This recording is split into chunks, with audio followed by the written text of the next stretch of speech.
tulo ka sambingay ang gisulod karon sa atong ebanghelyo kadtong bahandi sa uma, mutya o baling.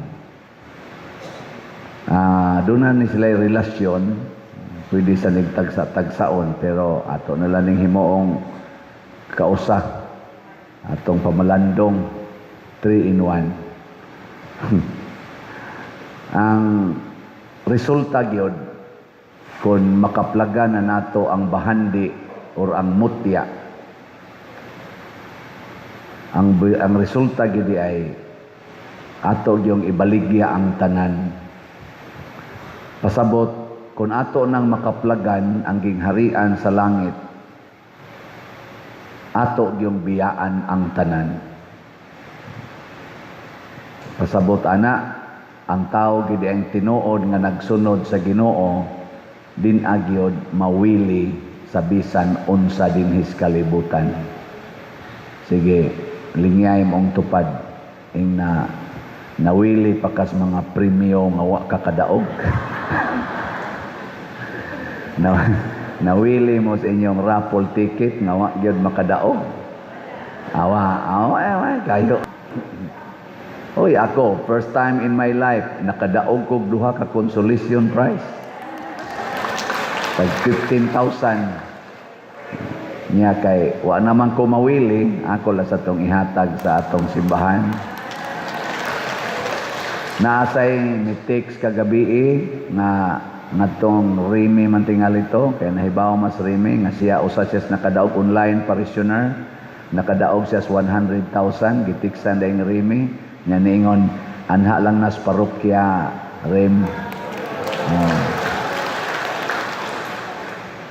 So ang mga winners labi na tong nakakuha sa 500,000, buutan man kuno tong nakakuha sa 500,000 na atoron dire.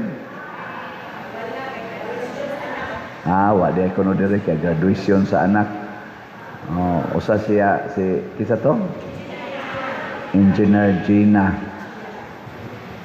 Otsia.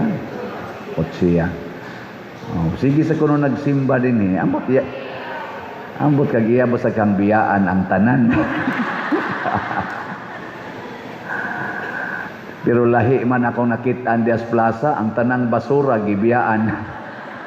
Pagkaway ayo, sige pa kong announce ato, manglimpyo ta, ibutang yun sa basurahan.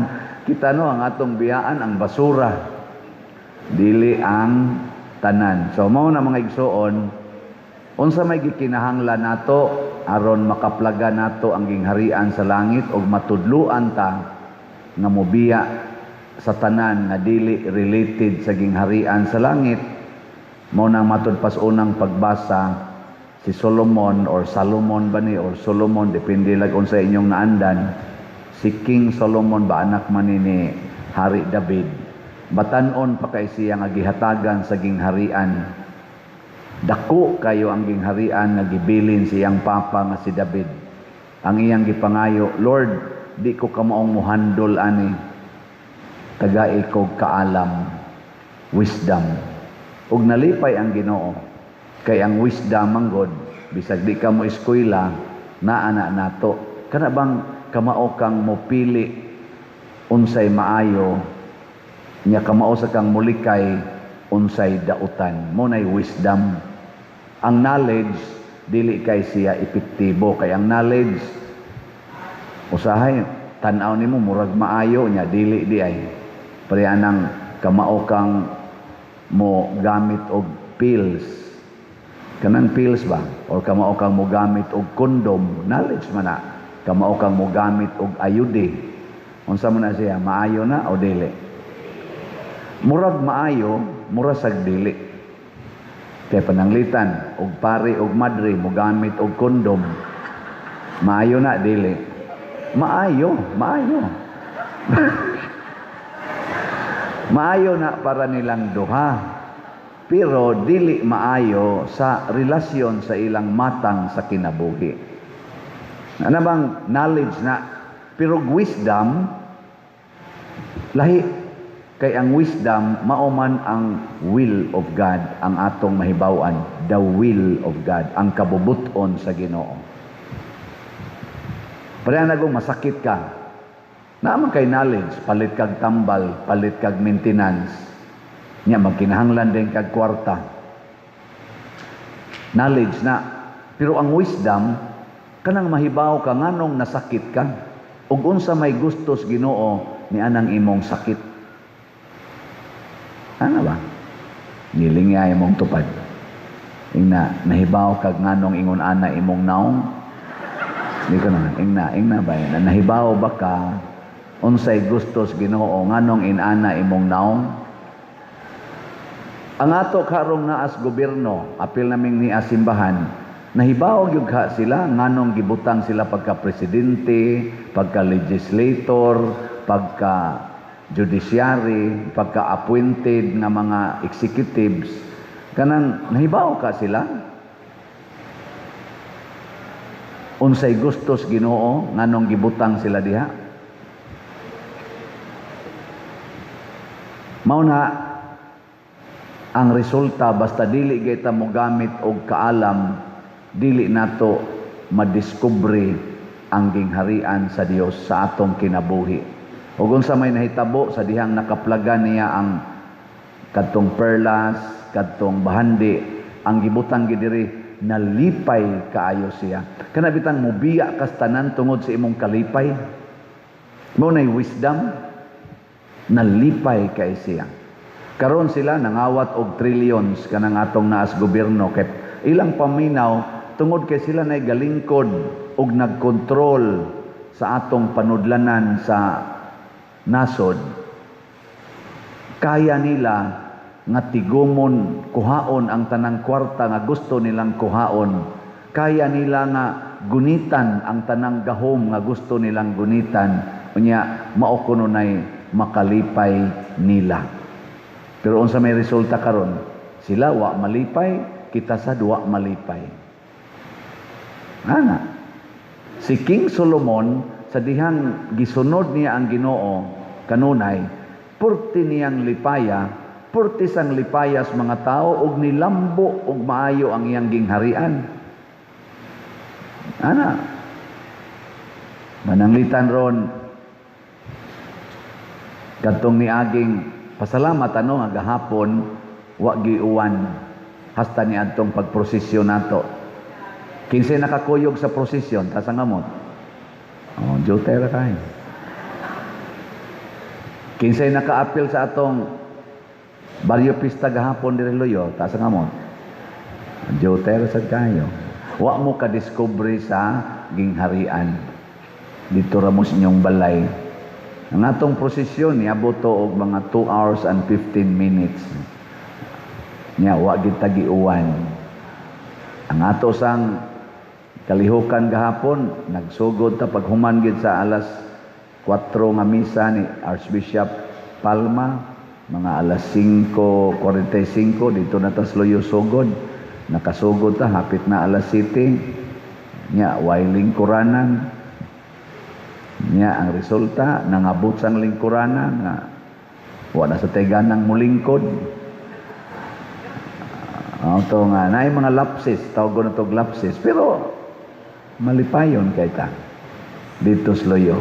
Kalipay nga dili ba tungod kay daghan kay tag kwarta.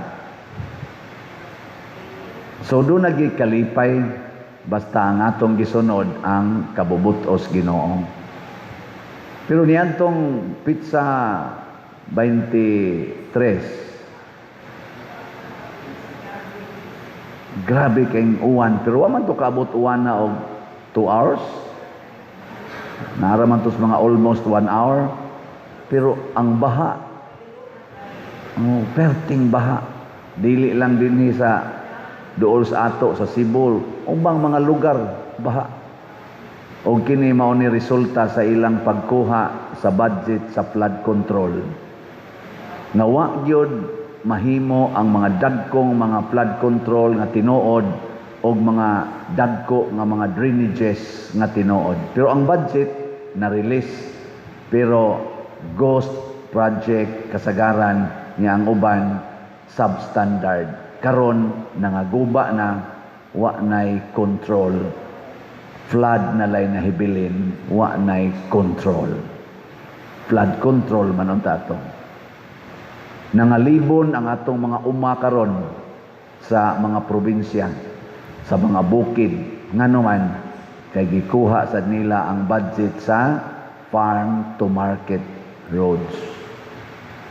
Basa kayo ang mga classroom karon kay nagto niya mga estudyante di ka klarong klase kay wa sad sila classroom niya mamasilong lang sila sa lawom sa kahoy og sa mga stage unya kay nag-uwa naman di wa na sad sila klaseng tarong kay ila sang gikuha ang budget sa DepEd na para unta to i-construct og i-repair sa mga classrooms.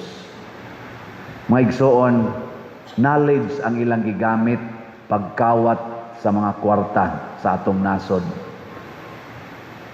Dili wisdom. Dili man kabubuton sa Dios nga mangawat. Muna, diri sa atong ikaduhang pagbasa, niingon diri, nasayod kita nga diha sa tanang butang, nagbuhat ang Dios alang sa kaayuhan ni adtong nahigugma kaniya. Basta nahigugma tas Ginoo, di ta mahigugma sa kwarta, di ta mahigugma sa hinimos Ginoo. Ang tanan kunong butang buhaton sa Ginoo nga maayo alang kanato. Wisdom na. Higugma ang Ginoo, ang tanang butang mahimong maayo. Tanawa si Santiago Apostol. Unsa man ang nahitabo niya. Naputol iyang liog, maayo na dili. Oy tubag. Nganong hinay man kay mong tinubagan? Dili na maayo kung ang atong gamiton knowledge. Unya kay si Santiago nahigugma man sa Ginoo. Nahimong maayo, tanawa karon nahimo nato siyang santo. Gipasidunggan siya hangtod karon. Kadtong pagkasakit ni San Roque, magpista na ra basad karong Agosto San Roque, karon ganin na may mga pistang San Roque. Maayo to nga nasakit siya. Ang edad niya 32 pa mga anak. Nasakit siya, nya namatay gid siya siyang sakit. Maayo to dili. Duha ra ka buok ang ikan. Suway ninyo. Preaning brado, nag-wheelchair na. Maayo na, dili. Sige, ilis mo. Pero ang pangutana, nahigugma batas Ginoo. Si San Roque kay nahigugma mas Ginoo, nasakit man siya sa pag-alagad sa Ginoo ug sa mga tao.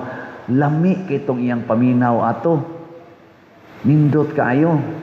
Kamong namalit og raffle tickets nga nahigugmas Ginoo, nya wa mo ka daog, lipay kay mo ana.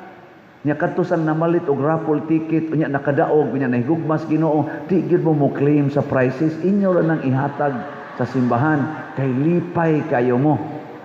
Mo na siya lungtad. Mabiyaan nimo ang tanan. Mo na diri sa atong tubag sa Salmo niingon ta Ginoo, gihigugma ko ang imong mga sugo. Ug unsa man gisugo sa Ginoo para makasuod tag langit, biyai ang tanan, kwarta, balay, anak, inahan, sa panadiha ginikanan o asawa, bana, kabit, tanan, biyai tungod sa Ginoo.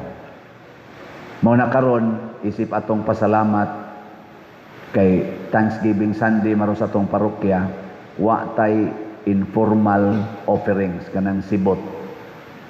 Naman ni daghang sobre diha, mulinya mo dirig 4 ka linya. Nya ihog ang inyong pasalamat. Sa inyong paghog sa pasalamat, hisguti ang inyong kalipay. Bisan sa pagpasalamat nato nga nangamatay ang atong mga katigulangan nga nagbilin og pagtuo. Ako ang akong mamag papa gibinlan Manila og pagampo sa rosaryo kada adlaw. Ug maunay ni bunga nga ako nahimong pari nga dagko na kaayo og kulikta.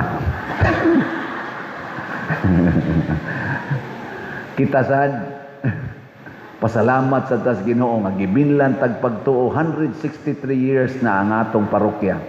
Na ako'y nabasahan ron social media, doon na mga simbahan na sad dito sa gawas nga gisira na sad sa parish priest kay wa nay mosimba.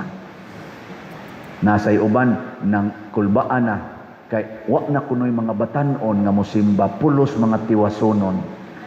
Oh, tinuod gid na ang hitabo karon. Mao na nga pasalamat ta. Unya kana sa inyong paghug unya sa inyong mga offer. Pasalamat.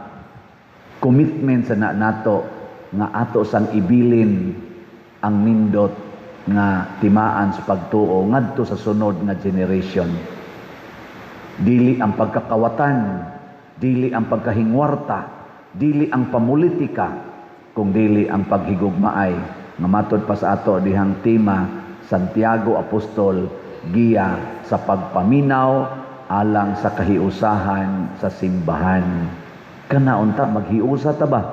Nya unsa may ato din hirong ibilin kung padayono ni nato atong pagtinabangay ang atong bell tower hapit na mahuman sige na nagtingog nya ang atong adoration chapel pwede na mo diha mo gamit ang atong CR tabahoonon pa kanang atong walk of apostles ug ang pag-ilis atong lingkuranan bisag kini lang ni amoy atong mabilin nya mamatay na mo inighuman atong ilis aning atong lingkuranan dako na kay kada lingkod nila diha moingon gyud sila nakaapil ang akong mama ani ang akong papa ang akong maguwang og tampong no nya sugda na nato karon sa paghatag og thanksgiving biyahe ang tanan ihog ang tanan sa sobre og ihog dire aron maglakaw na lang kapauli sa inyo nga magsigig kanta og give thanks nindot no.